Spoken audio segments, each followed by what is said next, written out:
Today I'm going to paint an Impressionist style sunset inspired by the artist Monet. Before we get started, make sure you have a paper plate to mix your color on if you'd like, a cup of water to clean your brush, some paper towels to dry it off with, as well as your acrylic paints. I have a whole rainbow of colors here, but really I'm just going to kind of stick in the pastel family today. I also have my canvas in which I took the plastic wrap off of. So I'm gonna get started here today. I have two brushes. I'm gonna get started with my bigger brush to quickly cover my canvas with paints. So Impressionist artists were interested in capturing the light and feeling and moment of a place, not so much as interested with making it look exactly correct to what it looks like in real life. So I'm basing my painting today off of a photograph of the domino sugar plant at sunset of the Baltimore Inner Harbor, but you're welcome to paint any sunset that you'd like, right? You just can change the buildings depending upon what you want to create or the color of the sky, right? Every night the sunset looks a little bit different, so you can paint it how you see it. So because I am painting a sunset on water, what I want to create is a reflection, right? So everything that I paint at the top in the sky gets mirrored in the water at the bottom. So I'm just going to kind of clean my brush off of paint. Dry brushing. The less paint we apply early on, the quicker it'll dry and the easier it'll go back to kind of add some final details of light and color. So I'm going to clean my brush of the blue before I get my orange or pink and wipe it off on my paper towel. And then just like that, I'm going to grab some pink and then kind of blend it in a little bit with that blue. And then I get almost like a purpley color as the sky kind of seems to fade into each other, just like you would see in a sunset. And then I'm going to do the same thing at the bottom, blending my pink into the blue, just moving my paintbrush back and forth, just like water looks, right? The back and forth movement of water. It'll kind of create this look of waves. So now maybe I'm ready for a little bit of orange, just dipping into my orange and brushing that on top of my pink. And then do the same thing at the bottom, right? Dip in the orange and brush onto the pink. The domino sugar plant is gonna go over on this side of my canvas. So I'm just going to keep working down and kind of blending it all together. Put some more orange over on this side. Maybe I even want to put a little bit of pink and a little bit of orange. You should have fun with this, right? Yours does not need to look just like mine. Thinking about creating a sense of movement, motion, light, all that good stuff in your painting.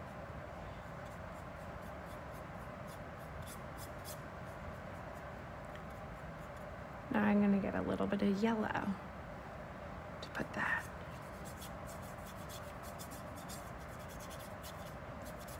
On my paintbrush as well.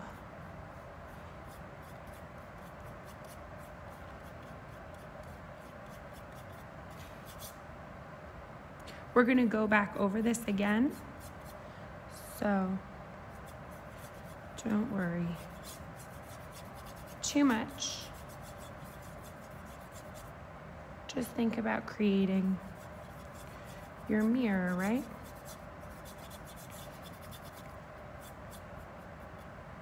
What you did at the top, you do at the bottom, and that'll create the illusion of a reflection. I'm just going to dry brush all my kind of globs of paint to make sure when I go back over that it's nothing that I can't work on top of with another color. And also look at that, right? I can think about turning my brush, right? It's angled, it's flat. So if I turn it the long way, my strokes will kind of look skinnier, versus if I turn it the wide way, my brush strokes look fatter. I'm gonna grab a little bit of red, just paint my quick horizon line across the middle to separate my sky from the ground. Just like that. So that's the basis for my sky. Now I'm gonna go back and add some texture. So Impressionist painters would just kind of like go out and quickly try to capture what they saw in the moment. So I'm gonna think about just going back over and adding some cross hatching to create some texture in my painting. Maybe I'll use a little bit of white. As I go back through, I still have white on my brush, that's okay, I'm gonna get some pink. So when you cross hatch, you go left, right, and then I'm gonna blend the texture of the sky all together.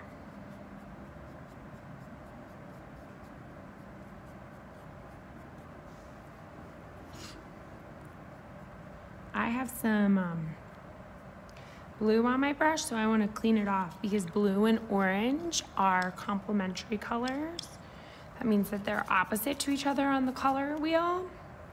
So they will create brown if I paint too much if I paint blue and orange together, I'll get brown, so I don't want brown in my sunset because you don't usually see brown in a sunset. So I'm going to clean my brush off from that brown. Going back over, maybe a little bit of pink, maybe a little bit of orange. I can do a couple different things at once, right? And that will create this kind of textured, layered look to my paint. As I go back over to add texture to my sky, grab some yellow.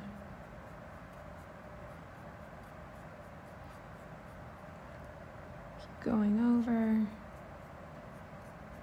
Maybe I want a little bit of white, right? This is what's gonna be so neat about these is everyone's is gonna come out so different because of the way that we all move our wrists, right? Just like our handwriting is different, all of our sunsets are gonna come out differently because of the way that we're moving our arm while we paint.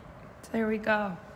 Finished with my sky, and I have that nice cross-hatching pattern in my sky. Now I want to do the same thing again in the water, but instead of going left, right to create those X's, I instead want to go kind of like straight across to create the illusion of waves. So I'm going to dip a little bit in my yellow and get some white. Start to kind of layer my paint. And then create these little waves. Maybe you want like a pocket of color some places. Because this is the way we were moving our brush before, it won't look too different. That's okay. Right, we're just layering our paint, having some fun. Creating light, time, movement, water, all those good things that Impressionist artists thought about when they painted.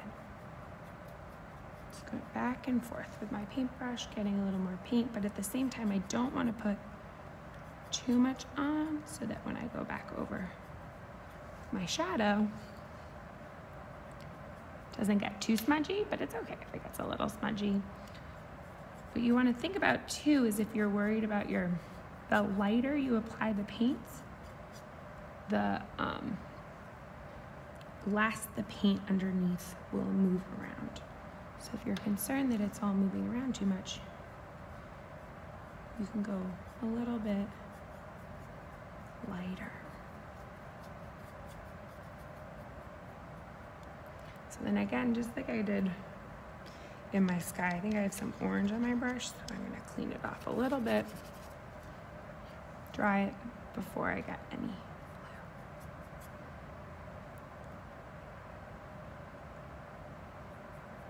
You could also, if you wanted, like pop a little purple in or a little turquoise, right? You do you when you're painting. And it's also okay if you can see that peak of canvas underneath. Just gonna blend this out a little bit. I'm gonna draw it up there. Don't want it to be too perfect or uniform. I'm gonna go back.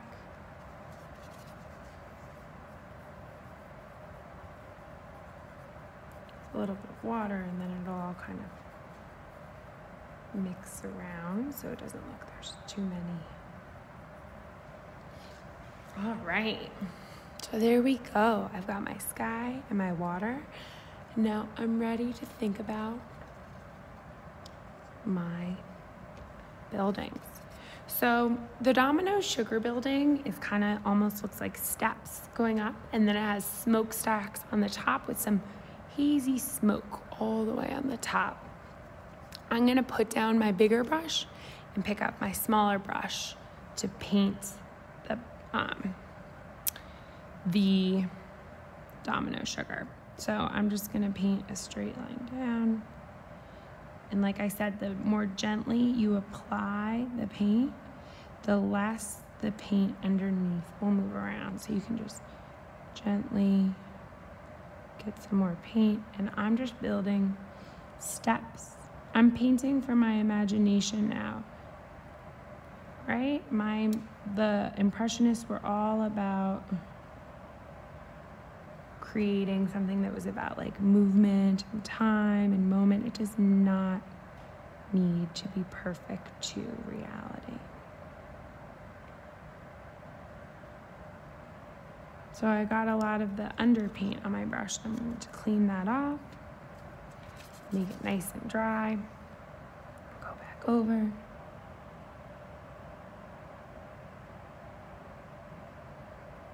Painting the black.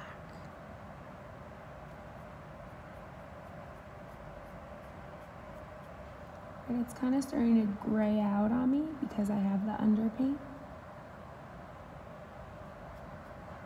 So whenever I'm ready, I can clean off my brush, dry it again, and get some fresh paint. Maybe I even want to use my bigger brush.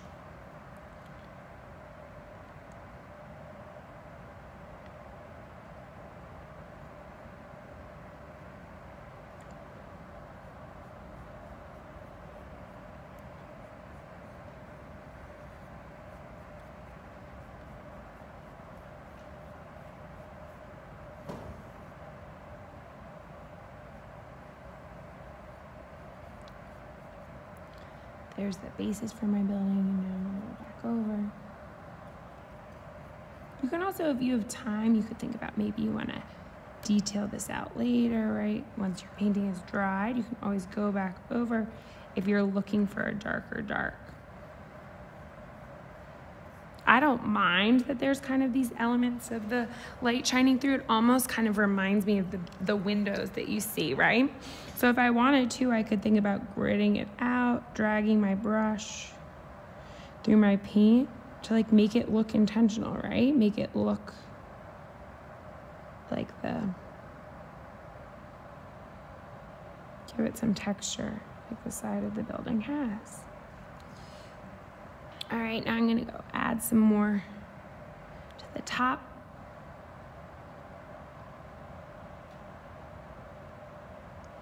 And add some smokestacks.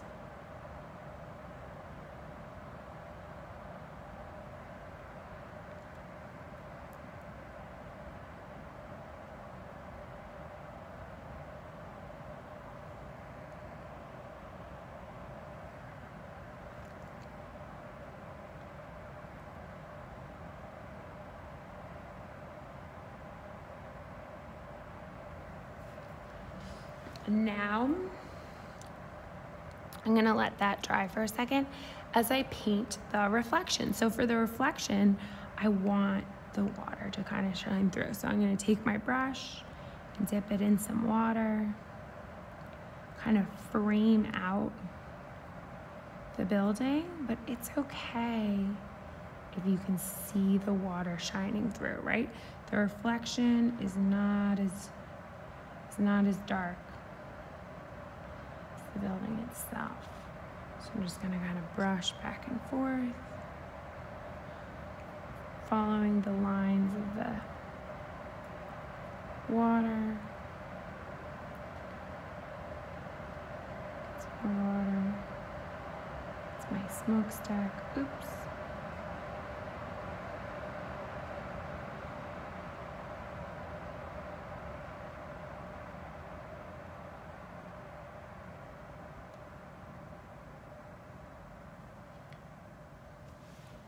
There it is. So then I kind of created that illusion of a reflection by mirroring what I painted up there down below. In the Inner Harbor, there's all sorts of different buildings that we kind of see that spread across, so I'm just going to keep following along.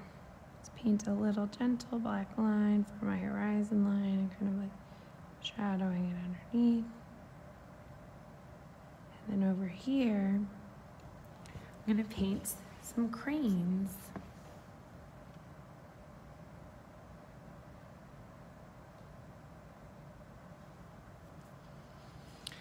All right, so for these cranes, I'm going to start with a rectangle. And I'm gonna do like stairs.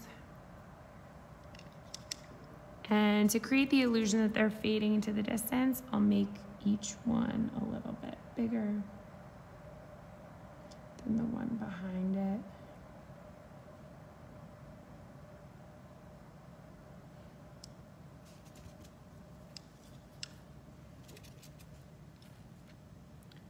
One more. So the crane, oops, my paintbrush got wet. Uh-oh, sorry.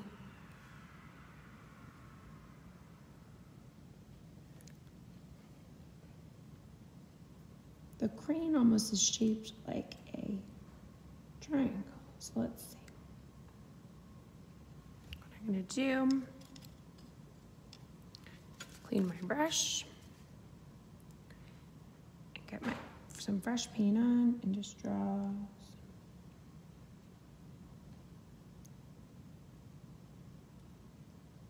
lines up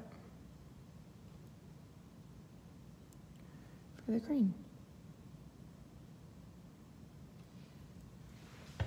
And then maybe I want to add a little more detail down there, fade it out. So now I'm ready for my shadow, okay? So I'm gonna do the same thing. I got black in my brush as well as water, and then I'll just brush it back and forth to mirror the reflection of those buildings, right? So if they're like stairs getting bigger, my shadows should be like stairs getting bigger as well, right? And I can add a little line there.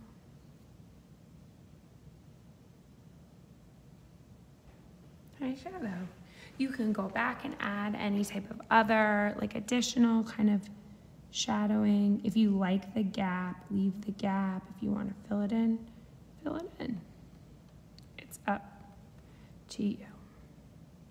The last thing I'm gonna do is I'm going to paint the domino sugar sign. So I'm gonna clean my brush off, get it nice and clean. I'm even gonna pinch my brush.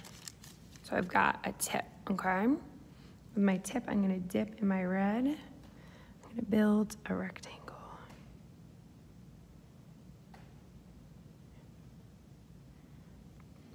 You can't even really read this sign at night, so it's okay if it's not perfect. So there's my rectangular sign. I'm gonna trace, there's like some lines going on in the sign. All right, so now again, now I'm ready to write. So I'm gonna get some red on my brush. I'm just gonna gently see if I can trace down.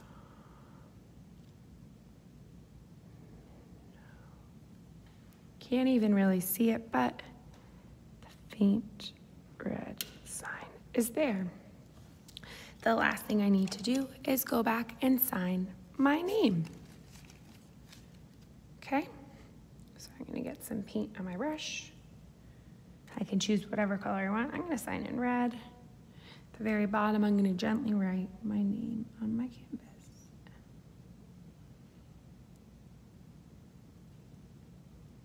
And again, like as you're noticing, now that my paint's drier, it's much easier for me to go back and add details. So you can always let your canvas sit and think about going back and adding more later. But for me, that's my Impressionist sunset of the Baltimore Harbor.